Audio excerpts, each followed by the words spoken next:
Wind, come softly. Don't break the shutters of the windows. Don't scatter the papers. Don't throw down the books on the shelf. There, look what you did, you threw them all down. You tore the pages of the books. You brought rain again. You're very clever at poking fun at weaklings.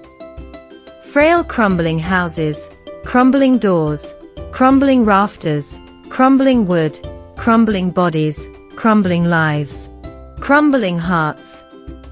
The wind god winnows and crushes them all. He won't do what you tell him. So, come, let's build strong homes.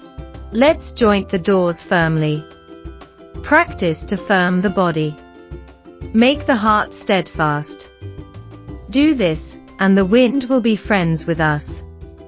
The wind blows out weak fires. He makes strong fires roar and flourish. His friendship is good. We praise him every day.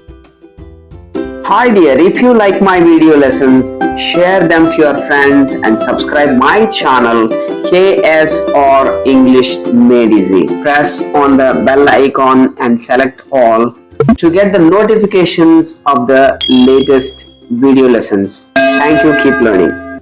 Stanza 1 Summary. In the first stanza of the poem, the speaker addresses the wind and pleads it to approach gently. The speaker requests the wind not to cause any disturbance or damage, breaking the shutters of the windows, scattering papers, or throwing the books down from the shelf. However, the poet expresses frustration as the wind has scattered everything around, causing chaos.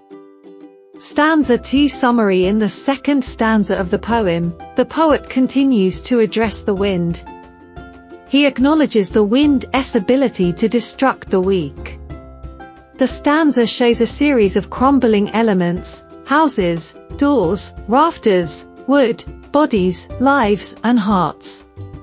The wind is personified as a powerful force that winnows and crushes everything in its path, paying no attention to the poet's desires. Stanza 3 Summary. In the third stanza of the poem, the poet proposes a course of action in response to the wind's destructive nature.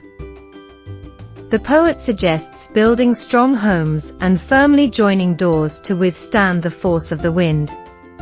The poet also emphasizes the importance of strengthening oneself physically, with a firm body, and emotionally, with a resolute heart. The poet acknowledges that the wind can extinguish weak fires, but has the ability to make strong fires roar and flourish. They recognize the wind's power and express a desire to befriend it by embracing its potential and acknowledging its influence.